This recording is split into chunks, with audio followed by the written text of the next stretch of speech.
खंड के प्रथमाचार्य आचार्य राष्ट्र संत गणाचार्य विराट सागर जी महामुनिराज की, समस्त आचार्य संघ की। कल्लू भैया उपस्थित हैं क्या यहां पर? जहां भी हो कल्लू भैया एक बार मंच पर आ जाएं। पता बात इसलिए बता रहा हूं भैया जी, केरला के जादू, बच्चों इनको बिठा लो यार, इनको बिठा लो। जादूगर से बात हुई तो उसने कहा 1 लाख रुपए लेंगे और कन्वेंस अलग से लेंगे, आने जाने का किराया लेंगे। तो चर्चा हुई कि हम क्षेत्र के लिए माता बहनों से, पुरुष वर्गों से 1100, 2100, 5100 रुपए जोड़ रहे हैं और हम फ्री फोकट में मिथ्या के आइटम दिखाकर 1.25 लाख रुपए खर्च कर दें, ये हमारे बस की बात नहीं।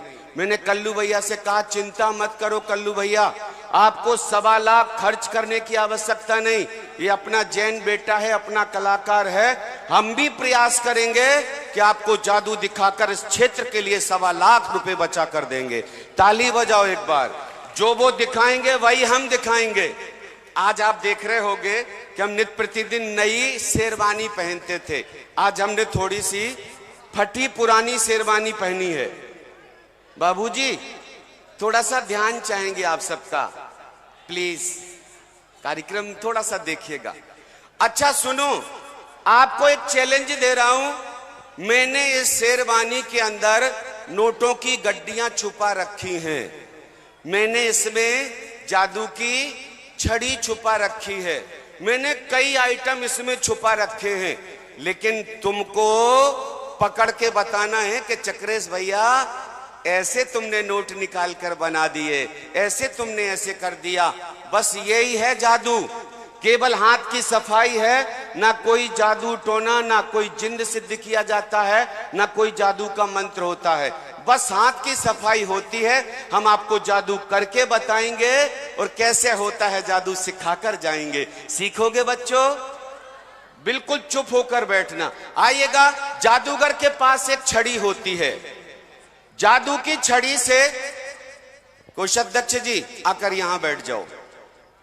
नहीं कहीं नहीं जाना, इधर बैठो, क्योंकि एक जादू से हम दवाई बना के आपको देंगे, जो आपके चेहरे पर सांवलापन है ना, देखना निखर के कैसे गोरे बन जाओगे भाई साहब। तो बस इधर आके बैठो अपने प्रकोष्ठ में। पुरुष हो तो पुरुषों की तरह पुरुषों में बैठो ना यार, आ जाओ इधर आ जाओ। ये बात बिठा लो, अच्छे से बिठा लो भाई सबको। वाह, बधाई हो, ताली बजा दो।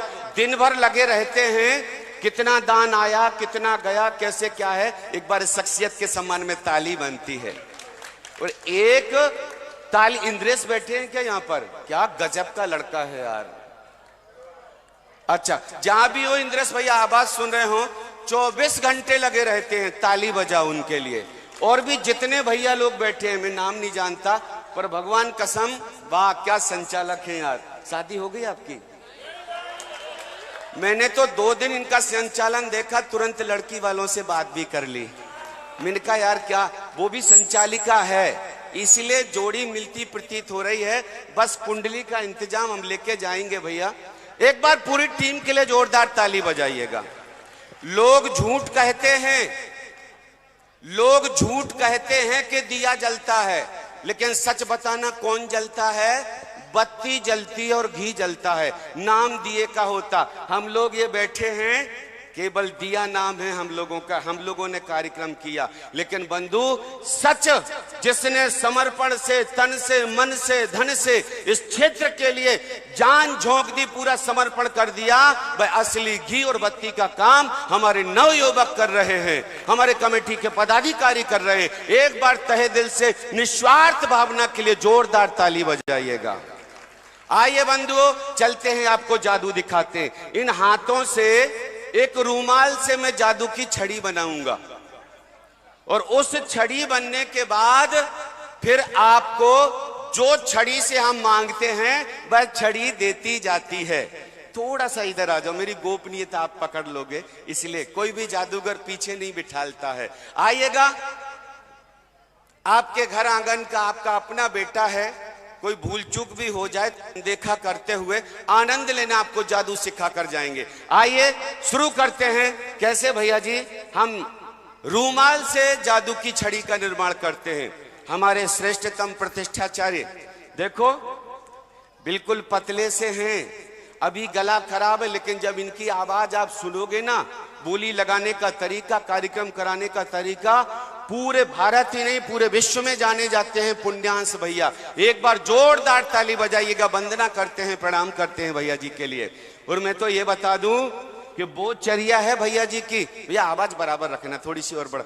अच्छा एक और बात पहले कर लूं, इतना गजब का साउंड मैंने कहीं नहीं पाया। एक बार साउंड सर्विस के लिए जोरदार ताली बनती है।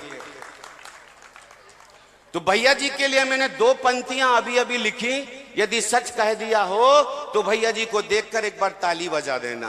क्या लिखा मैंने? अभी मत बजाओ, पहले पंक्ति सुन लो। मुनियों जैसी चर्या इनकी, सुनना देखना, मुनियों जैसी चर्या इनकी, मुनियों जैसी चर्या इनकी। 1 मिनट, अभी अभी आ गई थी जुबान पे तो थोड़ा सा एक शब्द, पर गजब का शब्द आ गया था।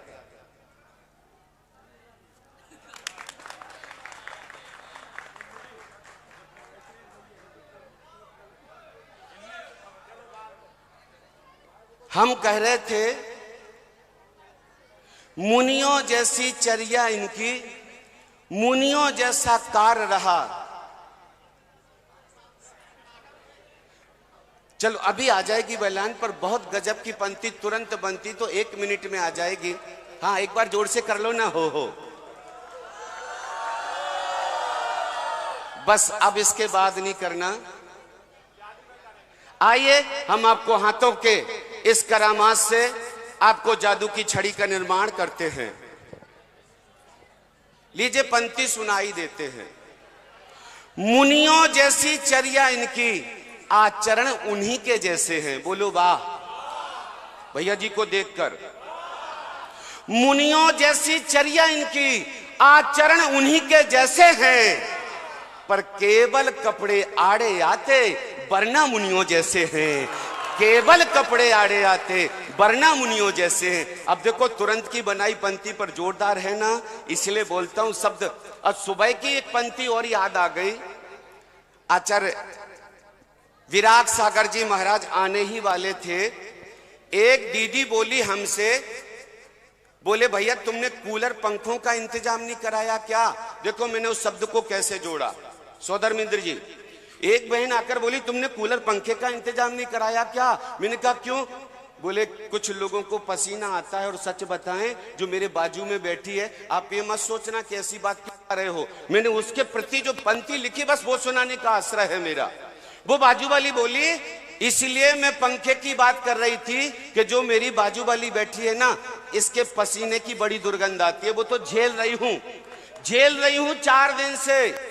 मैंने कहा इतने में गुरुदेव आ गए साहब। उसको देखकर और रिसीवर को देखकर भगवान कसम 4 पंक्तियां आ गई, और मैंने सोचा इसको जब भी वक्त मिलेगा सुनेंगे, सुनाएंगे। मैंने क्या 4 पंक्तियां लिख दी कि तुम में और गुरु में, हम में और गुरु में क्या अंतर है। वो 4 पंक्तियां पसीने की बात पर आ गई कि दुख दर्द जिनका मित्र हुआ करता है, दुख दर्द जिनका मित्र हुआ करता है, जिनके हाथों में सदैव आशीर्वाद का चित्र हुआ करता है, गीत गाते हैं हम आचार्य विराग सागर जी महामुनि राज के, जिनका पसीना भी इत्र हुआ करता है, जिनका पसीना भी इत्र हुआ करता है, जिनका पसीना भी इत्र। जय बोलिए गणाचार्य आचार्य भगवान विराग सागर जी महामुनि राज की। सीधे सीधे चलते हैं, आपको रूमाल से जादू की छड़ी बनाते हैं।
से आग्रह है, क्योंकि सारे कार्यक्रम निर्धारित हैं। 6 बजे से अभिषेक होगा, 7 बजे बड़े मंदिर में ज्ञान कल्याणक और मोक्ष कल्याणक की विधि होगी, 7:30 बजे यहाँ पर मोक्ष कल्याणक होगा और उसके बाद हवन होगा, पूजन होगी, हवन होगा। हवन के बाद आदिनाथ भगवान और भरत भगवान विराजमान होंगे बड़े मंदिर में। शिखर कलशारोहण और शिखर शुद्धि जो बड़ा मंदिर है वहाँ पर। और उसी समय में जिन महानुभावों ने 24 कलशे लिए हैं 24 के, वो सभी तैयार रहेंगे 10 बजे तक, सुबह 9 बजे तैयार रहेंगे। 24 में कलश चढ़ाए जाएंगे, तो सभी ध्यान रखेंगे सुबह 9 बजे सबको तैयार रहना है। और बड़े शिखर का कलशारोहण भी होना है, तो उसका भी सभी ध्यान रखेंगे। माँ तुम्हारी कविता सुना। और 1 बजे ठीक रथ यात्रा आरंभ हो जाएगी। ठीक 1 बजे गजरथ आरंभ हो जाएगा। गजरथ 1 बजे आरंभ हो जाएगा, पहली फेरी शुरू हो जाएगी 1 बजे। बस आपके अंतिम 10 मिनट और ले रहा हूं, मुझे पता है सुबह जल्दी उठना है। ये कविता ना सुनाऊं तो मैं अधूरा रह जाऊंगा, बस इसलिए मेरा मन है। भैया जी मेरे 5 मिनट की कविता सुनकर जाइए, निवेदन है, बहुत अच्छी रचना है भैया जी, आत्मा को स्पर्श करने वाली है। इधर आ जाइए। वाह, अभी भी दूरी है, वाह क्या बात। क्योंकि भैया जी जब तक यहाँ आकर मुझे शाबाशी नहीं देंगे तो मैं नहीं समझूंगा कि मैं सार्थक हुआ अपना सुनाने में, लिखने में। आइएगा। हाँ इंद्रेश भैया, अब किसी को मात्र 5 मिनट के लिए नहीं बोलना, ये मेरी मन की बात है, मन की कविता है, इसलिए सुन के जाना। हे माताओं सुन के जाना। अम्मा बस सुन लो, थोड़ा सा सुन लो माँ जी। मैं इसलिए भूमिका बना रहा हूं कि वास्तव में अच्छी रचना है, इसमें बिल्कुल भी बोलना मेरे मन को दुखी करना जैसा होता है।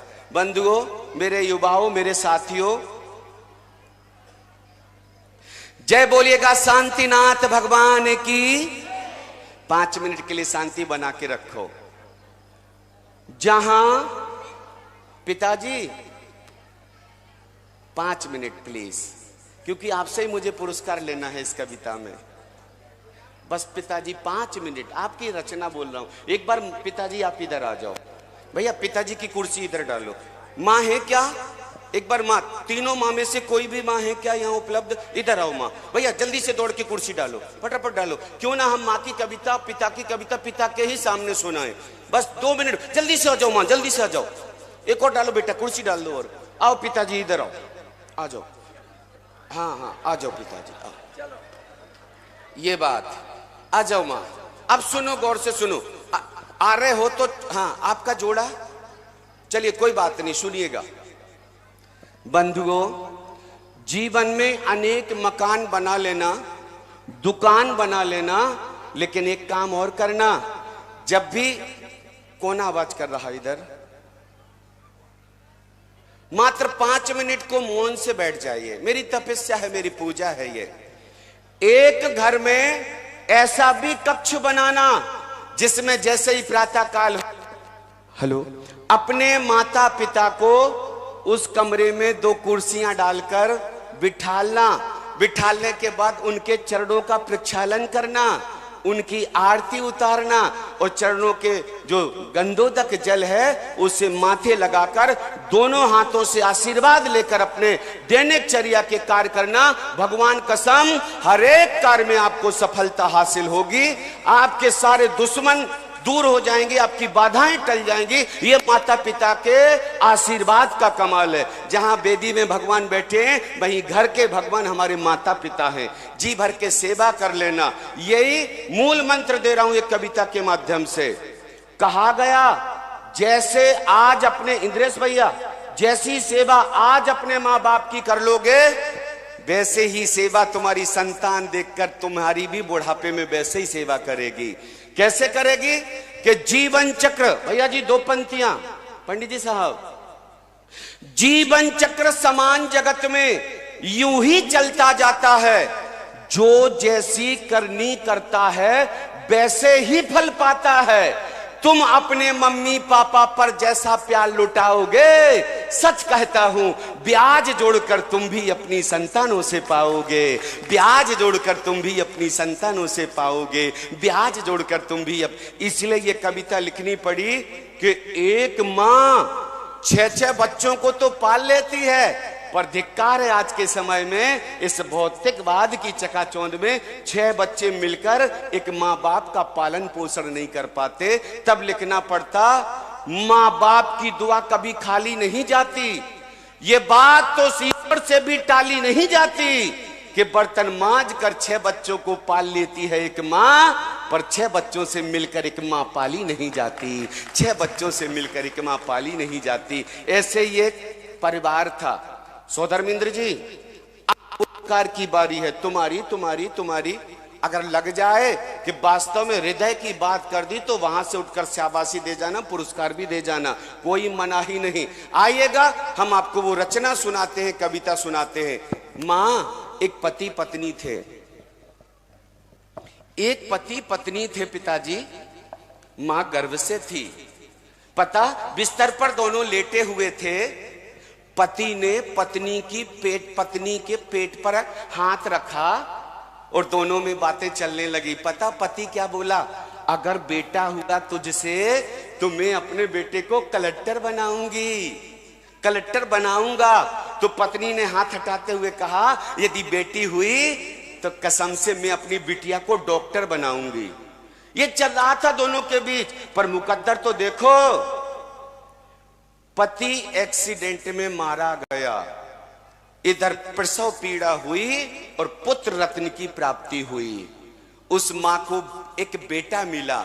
वह बेटा तो मिल गया, पर जैसे ही पति के मरने का समाचार सुना, उस पत्नी ने, उस मां ने अपने सिर को पत्थर से फोड़ना शुरू कर दिया कि जब स्वामी नहीं तो मैं भी जीवित नहीं। लेकिन जब अपने रोते हुए नन्हे से लाल को देखा तो उसने कहा, यदि मैं मर गई तो इस बेटे को कौन पालेगा, कौन पोसेगा? अरे वक्त के थपेड़ों में दर दर की ठोकरें खाकर ये भी मर जाएगा। नहीं, मुझे जीना होगा, इस बच्चे के खातिर जीना होगा। साहब वो जी, लेकिन उसने एक कसम खाई कि मेरे पति की अंतिम इच्छा यही थी कि बेटे को कलेक्टर बनाऊंगा तो मैं बनाऊंगी कलेक्टर, चाहे मुझे कुछ भी करना पड़े। घर घर रोटी बनाती, रात में सिलाई मशीन करती, किसी के घर झाड़ू पोंछा करती, पैसे इकट्ठे करके इंग्लिश मीडियम में पढ़ाती जाती। बेटा पढ़ रहा था, कलेक्टर बनने की तैयारी चल रही थी। एक माँ ने गलती कर दी भैया जी। क्या गलती कर दी? जो आजकल हम लोग करते हैं, हर अपनी संतान से कहते बेटा पढ़, तुझे तो ट्यूशन एक के बाद दूसरी ट्यूशन, यहां जाना वहां जाना यहां जाना, तुझे तो विदेश जाना, कलेक्टर बनना। कभी ये नहीं उस माँ ने कहा कि तू सबसे पहले उठकर मंदिर जी के दर्शन कर ले, अभिषेक कर ले, पूजा कर ले, मुनिराजों के प्रवचन सुन ले, टाइम ही नहीं है, तू तो पढ़। और सचमुच पढ़ते पढ़ते बेटा कलेक्टर बन गया। अब आइए उसके जीवन में क्या घटित हुआ। कहीं तुम तो नहीं ऐसा कर रहे? लीजिए हम उस कविता को आपके बीच सुनाते हैं। विधवा जवानी में हुई तकदीर की मारी, विधवा जवानी में हुई तकदीर की मारी, सुखवती नाम था थी गांव की नारी। लोग कहते थे मुकद्दर है नहीं अच्छा, गोद में उसके दिया भगवान ने बच्चा, बड़ा कलेजे के उसे अत्यंत प्यारा था, वही विधवा के जीने का सहारा था। देख लेती थी उसे प्रसन्न होती थी, उसके लिए सूखा करे गीले में सोती थी, कांपती सर्दी में आंचल से उसे ढकती, भूख से रहती बचा के लाल को रखती, उठकर सुबह बेटे को वह आशीष देती थी, भावनाएं देखकर वह गीत देती थी, सोचती थी पुत्र भाई पैरों खड़ा होकर सुख हमें देगा मेरा बेटा बड़ा होकर। साधना सच्ची, इरादा सत्य कट्टर था, मां की दुआओं से बना बेटा कलेक्टर था। तालियां कमजोर हैं। मां की साधना सच्ची, इरादा सत्य कट्टर था, मां की दुआओं से बना बेटा कलेक्टर था। मंजिल उसे जब मिल गई शादी रचाई थी, मंजिल उसे जब मिल गई शादी रचाई थी। पत्नी एक खूबसूरत मेम आई थी, पत्नी एक खूबसूरत मेम आई थी, रूप का झूला मिला तो झूल बैठा था, माँ के पुराने सारे कष्ट बेटा भूल बैठा था। पत्नी के रूप में रूप का झूला मिला तो झूल बैठा था, माँ के पुराने सारे कष्ट बेटा भूल बैठा था। मोन यौवन की खुशी से छेड़ती कैसे, आधुनिक बहू बूढ़ी सास को झेलती कैसे, लड़की बड़े घर की नवाबी छांटती रहती, ठोकर निकलती थी हमेशा डांटती रहती, चैन बत्ती बुझ गई थी रोज का झगड़ा, नित नई नई बात पर होने लगा झगड़ा। क्रोध में एक दिन पत्नी पति से बोली, जी हमारा तेरी माँ बुढ़िया से भर गया, बहुत कुछ होली, आज होगा फैसला या नेक रहेगी, घर में तेरी माँ बुढ़िया रहेगी या फिर एक बहू रहेगी। पत्नी रुआसी देखकर ओंठों पे गाली थी, धक्का लगा बेटे ने माँ घर से निकाली थी। धक्का मार बेटे ने माँ घर से निकाली थी। बेटा बहू दोनों, धक्का लगा बेटे ने माँ घर से निकाली थी। काबिल बनाया था जिसे 25 साल में, अभी नहीं देना चाबी, बैठ जा, बस 2 मिनट और रह गए। काबिल बनाया था जिसे 25 साल में, धक्का लगाया था उसी ने वृद्ध हाल में। शरीर में ना दम रहा ना माँ के फुर्ती में चाल में, वह जाकर झाड़ू पोछा की नौकरी करने लगी थी अस्पताल में। वह माँ, कलेक्टर की माँ, तकदीर तो देखो, झाड़ू पोछा की नौकरी करने लगी थी अस्पताल में। आइए उस बूढ़ी माँ को अस्पताल में झाड़ू पोछा का काम करते छोड़ देते हैं। कलेक्टर बेटा बहू के घर चलते हैं। बेटा बहू दोनों बड़े प्यार से जीते, कलेक्टर बेटा बहू दोनों बड़े प्यार से जीते। 2 साल भी उनको नहीं अच्छी तरह बीते। होनी बड़ी बलवान थी भगवान की लीला, बेटा बीमार हो उसी अस्पताल आया, बदन का रंग था पीला। देखकर दूर से मां हैरान दंग थी, बाजुए थामे खड़ी बीबी भी संग थी। विधि का विधान है तभी मां का हृदय बोला, जांच कलेक्टर लड़के की हुई तो डॉक्टर बोला, लगता है ये साहब रोज ही पीते शराब हैं, इनकी दवा होगी नहीं दोनों गुर्दे खराब हैं। लगता है ये कलेक्टर साहब रोज ही पीते शराब हैं, इनकी दवा होगी नहीं दोनों गुर्दे खराब हैं। मौत से रिश्ता करे बदले में जान दे, ठीक होंगे साहब जो इन्हें गुर्दे का दान दे। और डॉक्टर पत्नी से बोला, पते हैं तुम्हारे तो बिहू रचना तुम ही भेदो, सिंदूर की रक्षा करो, गुर्दे इन्हें दे दो। मैं बोली, लाख क्या खतरा भरा डर है, ये जिए या हम जिए हक तो बराबर है। मार कर हमको अगर इनको बचाएंगे, विश्वास क्या है निश्चय ठीक हो ही जाएंगे। झेलना है जो हलक सिंदूर जो होगा, होगा वही भगवान को मंजूर जो होगा। मैं बड़े घर की बेटी ऐसा कर नहीं सकती, ये मरे साहब मरे तो मरे, मैं मर नहीं सकती। मैं बड़े घर की बेटी ऐसा कर नहीं सकती, ये मरे तो मरे, मैं मर नहीं सकती। मैं मर नहीं सकती हूं दुनिया जाए भाड़ में। मां सुन रही थी खड़ी पर्दे की आड़ में। मां सुन रही थी खड़ी पर्दे की आड़ में। डॉक्टर को कर इशारा ले गई अंदर, भावनाओं का मां के अंदर उमड़ा एक समुंदर। डॉक्टर के पैर छू रोती हुई बोली, बचा लीजिए डॉक्टर साहब, तुम्हें मेरी कसम, इस बुढ़िया की दुआ लगेगी, इस मरीज को बचा लीजिए, इस मरीज को बचा लीजिए। डॉक्टर ये देखकर डॉक्टर को कर इशारा ले गई अंदर, भावनाओं का मां के अंदर उमड़ा एक समुंदर। डॉक्टर के पैर छू रोती हुई बोली, आंसुओं को पोंछ कर फैला रही झोली, एहसान मानूंगी बड़ा तुम देखभाल लो, मैं खुशी से दे रही दोनों गुर्दे निकाल लो। मैं खुशी से दे रही दोनों गुर्दे निकाल लो। डॉक्टर सुनकर बड़ा स्तब्ध मौन था, डॉक्टर सुनकर बड़ा स्तब्ध मौन था। पूछने ऐसे लगा, लड़का रिश्ते में कौन था? गैर कोई इस तरह मर नहीं सकता। अगर अगली पंक्ति हृदय को पवित्र कर जाए तो उस मां के सम्मान में ताली बजा देना। अगली पंक्ति, अभी नहीं, अगली पंक्ति। डॉक्टर को कर इशारा ले गई अंदर, भावनाओं का मां के अंदर उमड़ा एक समुंदर। डॉक्टर के पैर छू रोती हुई बोली, आंसुओं को पोंछ कर फैला रही झोली, एहसान मानूंगी बड़ा तुम देखभाल लो, मैं खुशी से दे रही दोनों गुर्दे निकाल लो। डॉक्टर सुनकर बड़ा स्तब्ध मौन था। पूछने से लगा, लड़का रिश्ते में कौन था? गैर कोई इस तरह मर नहीं सकता, मां के सिवाय काम कोई कर नहीं सकता। गैर पराया कोई इस तरह मर नहीं सकता, मां के सिवाय काम कोई कर नहीं सकता। निश्चय तुम्हारा पुत्र था लड़का जो आया था। मां ने तभी किस्सा पुराना कह सुनाया था। कहने लगी, अंदाज है अंदाज ही रखना, बताना मत मेरे बेटे को राज ही रखना, बताना मत मेरे बेटे को राज ही रखना। दोनों गुर्दे दिए मां ने हंसकर, वेदना मौन झेली थी। जिंदगी अपनी बेटे को देकर मां ने मौत ले ली थी। ठीक कलेक्टर हो गया, डॉक्टर से बोला यूं, आपने जीवन दिया, बोलो तुम्हें क्या दूं?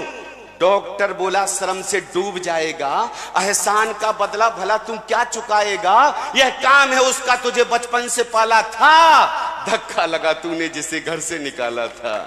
यह काम है उस माँ का जिसने तुझे बचपन से पाला था, धक्का लगा तूने जिसे घर से निकाला था।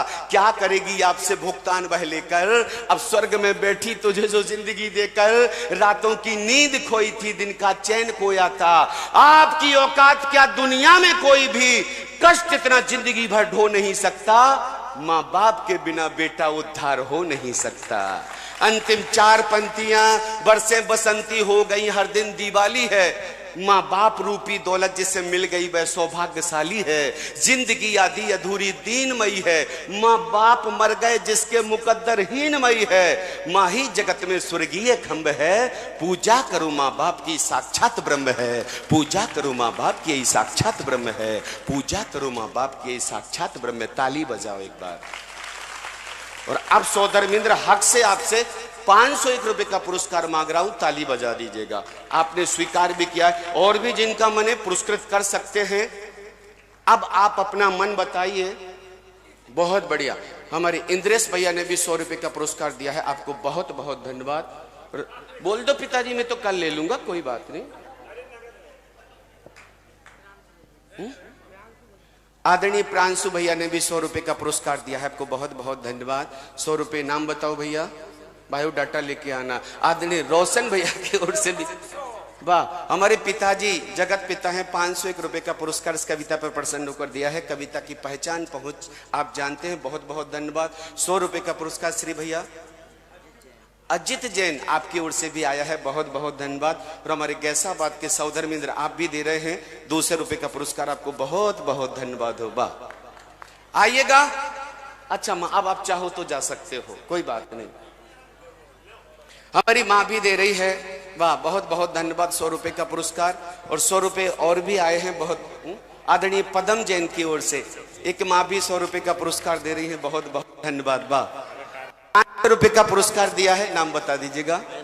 आदरणीय प्रेमचंद जी की ओर से भी मिला है इस कविता पर प्रसन्न होकर। आदरणीय अमरचंद जी की ओर से भी 100 रुपए का पुरस्कार, और 100 रुपए श्री भैया की ओर से, और गुप्त रुपए भी बहुत सारे आए हैं, बहुत बहुत। आदरणीय वीरेंद्र जैन की ओर से भी